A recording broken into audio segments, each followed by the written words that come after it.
just to make sure there's no tungsten in them. But I really think from what I've read, he's really, really serious about getting this gold back, dude. Despite, how many times it's been leveraged, fractional reserve to all the other billions of people in the world. Joe, I can tell you from running a business for the last 27 years, you send out a letter or something, or a bill or something, and then you might have to send them a reminder letter in a month's time, say, listen, hey, Bank of England, I really want my gold. I want my 99 tons and his 212 tons.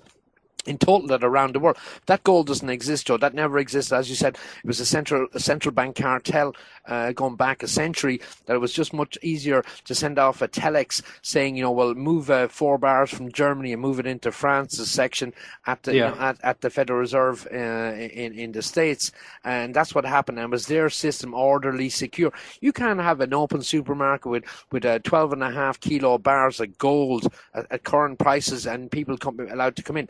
So it was done. It makes sense. It makes sense. It suited the bankers. And then you're 100% right about it. But again, I gotta say, man, this Chavez, he's really serious because this guy don't play. When he says something, he always does it. He's gonna get that gold back. And if remember, you're probably too young to remember this, but I'm gonna give a little history lesson about the importance of gold and reclaiming it. Recently, like a few years ago, Germany asked for their gold back from the America, and America still hasn't given it. And all they have to do to tell the Germans is like holla hoax, and then they can't say anything. But they tried the same thing in the 1970s with the French. Do you know what the French did to get their gold back from America? They sent 3 French warships to New York Harbor without permission. They're just all the way from France to New York Harbor, and say, give us our gold back right now. the French have a love of gold. There's an old saying about the French having a lot of gold buried underground, and they do have a love of gold. And, that would be typical reaction of the French. Unlike the Jewish president that we currently have in France, this is a different thing. But it was all the same. It's just, as I said, all these political parties down for the last 3.5 centuries have been paid for. Any ones that are obstacles have been removed. Especially when you own the media. But Jesus, Joe, if I keep saying they own the feckin' banks and they own the feckin' media and they own the feckin' government, you're going to say I'm talking about the protocols. And which protocols? You automatically fall into people should read the protocols. Lots of summaries out there. If you don't want to it's a very small book. You flick through it in a while. You need to note down stuff that was written over a century ago and view it in today's context, and you go bingo. Mm-hmm. Yep. Let me give the full name. It's the Protocols of the Learned Elders of Zion. And remember, they only said it was plagiarized. They never said it was a fake. Hey, there's one Swiss big court case in 1953. Yeah. They didn't say. Yeah, exactly. It was a good legal definition. But the Jews know. Listen, stop. As I said, I don't want to get into arguments with people on the internet. It's the Jews, it's not the Jews, and whatever. Did they make from 9/11? The Israelis make from 9/11. Zionists make from 9/11. Just look. Look who's making all the money. Look who's still getting, $20 billion a year, paid up front, and then the rest is they're given interest. Joe, it's just so insane that the U.S. have to borrow from, they say from the Chinese, or they say from Europe, or they say from Japan. I don't trust any of these. I think it's just, it's all fractional reserve banking money. And, they have to go out into the markets and buy and borrow money that they can send to Israel. Now, if they're late sending it to Israel, they pay them interest. Yeah, it's a sweetheart deal. 20 billion. And the WikiLeaks that came out were detailing the U.S. now have shipped in 2009 super bunker bomb blasters that can hit any place in Iran. It was got the week was about the WikiLeaks was about Iran, and it just said you know that the US have delivered in 2009 this particular weapon, whatever it was, that will blow up any bunker. There's no, it doesn't make any difference how I don't know whether it's a nuclear warhead in or a small mini nuke or something, but whatever it is, it'll blow it out so that Iran can't hide anything. And this is again back bringing you back into the leaks. This is what some American thought was going on, or he wrote it down as propaganda. You tell me. Yeah, no, I agree with you on that, man. We gotta talk about like I consider extremely important issue because it's made my life much better. The Oslo bombing committed by Anders Breivik. Yeah. And this is like kind of. I think out of everybody, I'm the only one who got the correct analysis. Shall I begin by saying what I think actually occurred? Go ahead, fire away, Joe. Thank you. Well, as already previously stated on my own show, I believe this Norwegian government, they were following this idiot around, Anders Breivik, ABB, and then they basically made him believe he was actually a part of like some. Well, he was a real Freemason because on the day he got charged, the what do you call it? The head of the top Freemasonic lodge in Norway announced that he got expelled from Freemasons. So he was a Freemason when he did it. Okay. Just like a little people were kind of denying that, and I gotta give a props out to like Michael Rivero because oh man, sorry, I gotta talk about Alex Jones. Okay, look, man. I say right now, man. I created the best thread about the Oslo bombing. It's called what do you call Oslo bomber is a Freemason and a super Zionist. Man, just at Woofus, it got they got 35,000 hits. I've seen it copied a bunch of times around like the internet and on Twitter, man. This thing got I'm sure hundreds of million people just saw the name of little twit. And why is it important, that particular title? Because that's exactly what Alex Jones and Tarpley didn't discuss. You go ask Sullivan. Sullivan didn't believe me. He listened to it and said, Joe, you're fucking right. Tarpley was reading it word for even and then Watson, the other idiot on the Shabbos Jones show. Yeah, Joseph Watson, yeah. They were reading it word for word what I wrote on Woofus, but guess what? During the entire time that Shabbos Jones was talking about the bombing, he didn't use the word Zionist. He still hasn't used the word Zionist. Why would he? I mean, are you people stupid? I mean, how obvious is it? This guy was Joe, why do you keep bringing him up? Zionist. Why do you keep bringing him up? Don't talk about him. No publicity for it. He's a shit. No, this is really important, man. This guy's people they don't understand.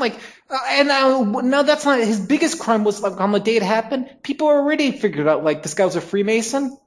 And guess what he did? No. Before that, on the day they figured out it wasn't Muslims. Guess what? Alex Jones said, they're going to blame Muslims. Muslims didn't do it. He said as if there really were Muslims who did this. No, he knew it was this guy. And then the next day, what did he do? He said, this guy, they're going to blame Christians. And everybody already knew he was a Freemason. And then on the third day, he had Tarpley on, and they didn't use the word Zionist in the entire time, despite everybody on the internet. I got tons of people come up to me and say, Joe, you really wrote that? I said, yeah, I fucking wrote that, man. I mean, this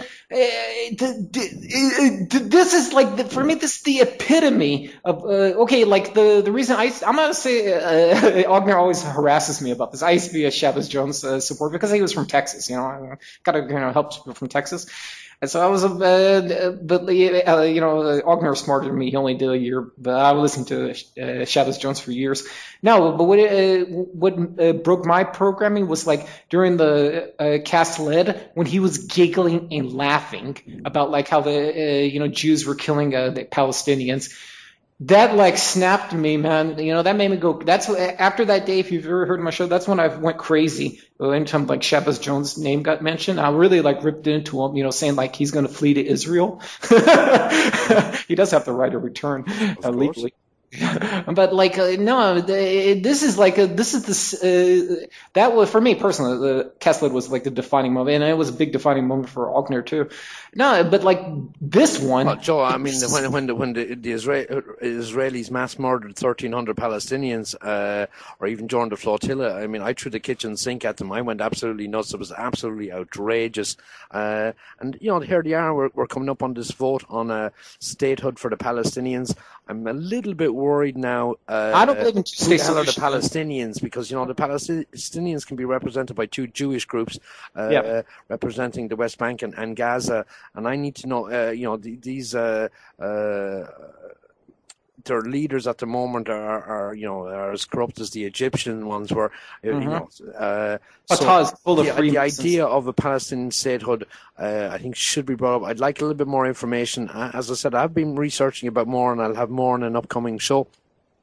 I think in the next couple of shows, I'm going to try to get some Palestinian activists to come on and just talk about, BDS, talk about statehood, and see what exactly they're looking for. What are their aims?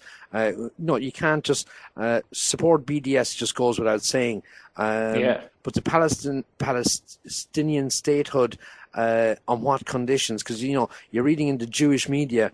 We can have a state, but we're not giving you any more funding. Apparently Europe is saying that, and apparently America says, yeah, but you're not getting any more funding.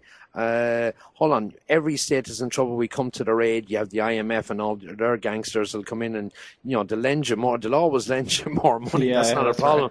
Right. Just sign over the rights for all the water and whatever hardware goods you had. Man, I gotta say something, man. Like, I don't believe in two-state solution, and you know how radical I am. I don't even believe in a one-state solution. You know what I believe in, man?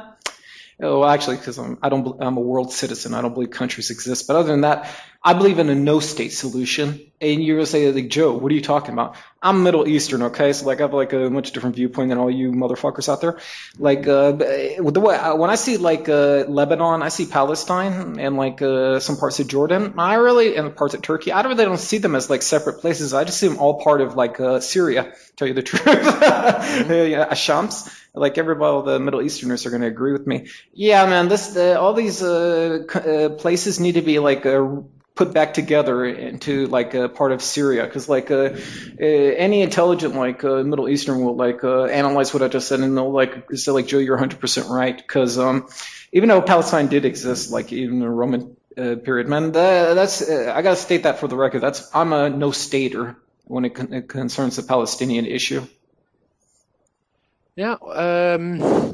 Listen, in our current state, I mean, you're more than entitled to a no-state solution. It's plausible, but it's not going to change anytime soon. That idea of going back to into a bigger Syria, I don't think it'll fly in a lot of these places that these people think they're free and that they're not Syrians, or they're Palestinians or whatever. But as the statehood goes, they deserve it as a population for the struggle, just for the struggle. I mean, talking about, these people that are burnt out of, I think they call it, when you get burnt, it's a Holocaust and stuff. Been going on for over 60 years. Gives them statehood, give them some funding, get some projects going in both areas now, and there shouldn't be any divide. I'm absolutely against that. Wall should be taken down, and all the fools that gave money for it should be arrested for